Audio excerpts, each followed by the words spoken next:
লাখিশ relief বা লাখিশ চিত্রলিপি হল পাথরে খোদাই করা কিছু ছবি। এইগুলি নিনিবের পুরনো শহরে পাওয়া গেছে এবং এগুলি লাখিশ যুদ্ধের বর্ণনা করে, যা কিতাবুল মুকাদ্দাসেও পাওয়া যায়। এইভাবে এগুলি আল্লাহর কালামের নির্ভরযোগ্যতা নিশ্চিত করে।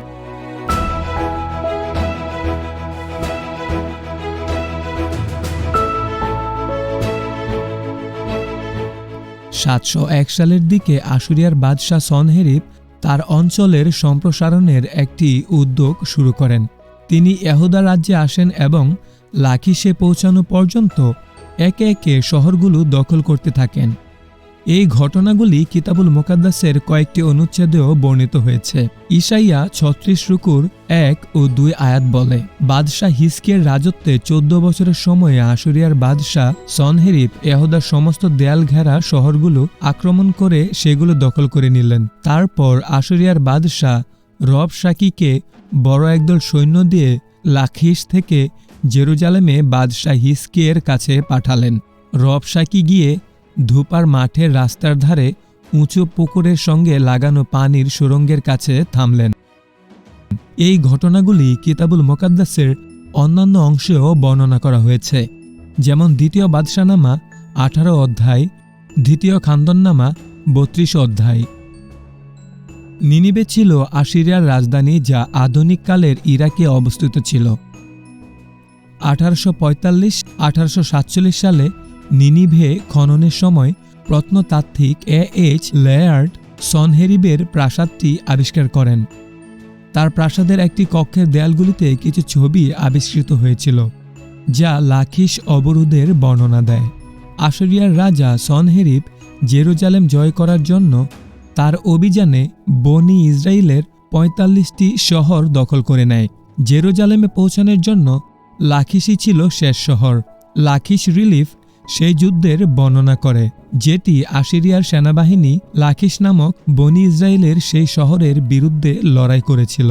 এখন লাখিশ রিলিফ থেকে কিছু বিবরণ পর্যবেক্ষণ করা যাক। রিলিফের উপর আমরা যুদ্ধে জড়িত অ্যাশিরিয়ান গুলতি নিক্ষেপকারীদের পর্যবেক্ষণ করতে পারি। তারপর আমরা দেখতে পাচ্ছি সারি সারি তীরন্দাজ যুদ্ধে আসছে। এবং যখন আমরা লাখিশ শহরের কাছাকাছি যাচ্ছি, তখন আমরা দেখতে পাই কিছু পদাতিক লোকদের, যাদের হাতে বর্শা এবং ঢাল রয়েছে। তারা শহরের কাছে আসার সাথে সাথে আশুরিয়ারা মই তৈরি করেছিল, যাতে তারা শহরের দেয়ালে আরোহণ করতে পারে। আশুরিয়ারা যখন শহরে ঢোকার চেষ্টা করে, তখন আমরা দেখতে পাই লাখিশের লোকেরা আশুরিয়াদের বিরুদ্ধে লড়াই করার জন্য মশাল ও পাথর নিক্ষেপ করছে।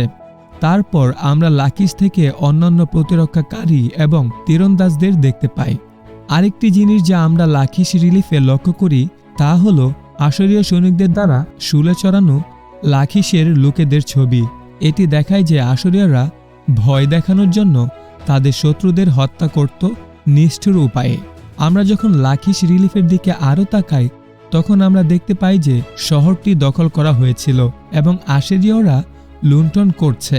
তারা শহর থেকে মূল্যবান জিনিসপত্র এবং মানুষদের কৃতদাস হিসেবে নিয়ে যাচ্ছে। তারপরে আমরা আবার দেখতে পাই যে আশুরীয়দের দ্বারা অন্য লোকেদের নির্যাতন করে মেরে ফেলা হচ্ছে। আমরা যদি আরও সামনে যাই, তাহলে আমরা আবার বনি ইসরায়েলদের দেখতে পাই, যাদের কৃতদাস হিসেবে নেওয়া হয়েছে এবং আশুরিয়ার রাজা সনহেরিবের কাছে নত হতে বাধ্য করা হচ্ছে। রাজা সিংহাসনে বসে আছেন, তার উপরে একটি শিলালিপি আছে কিউনিফর্ম অক্ষরে লেখা। এটা বলে, বিশ্বের রাজা আশুরিয়ার রাজা সনহেরিব একটি সিংহাসন স্থাপন করেন এবং লাখিশের লুণ্ঠন তার সামনে আছে। রাজার পিছনে আরেকটি শিলালিপি রয়েছে, যেখানে লেখা আছে আশুরিয়ার রাজা সনহেরিবের তাঁবু। এখানে এমন কিছু জিনিস রয়েছে যা আশুরীয় সাম্রাজ্যের গৌরব এবং জাঁকজমকের প্রতিনিধিত্ব করে।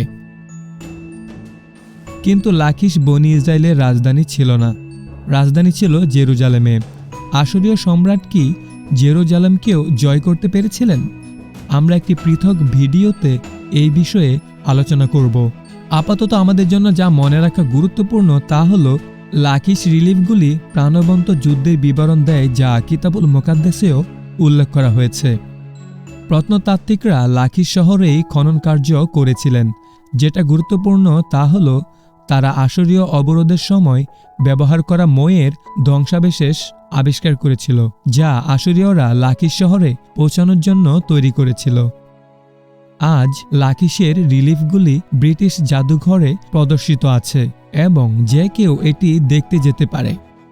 যদিও অনেকে কিতাবুল মুকাদ্দাস সম্পর্কে খারাপ কথা বলেন, এই প্রত্নতাত্ত্বিক আবিষ্কারগুলি প্রমাণ করে যে আমরা এটিতে বিশ্বাস রাখতে পারি।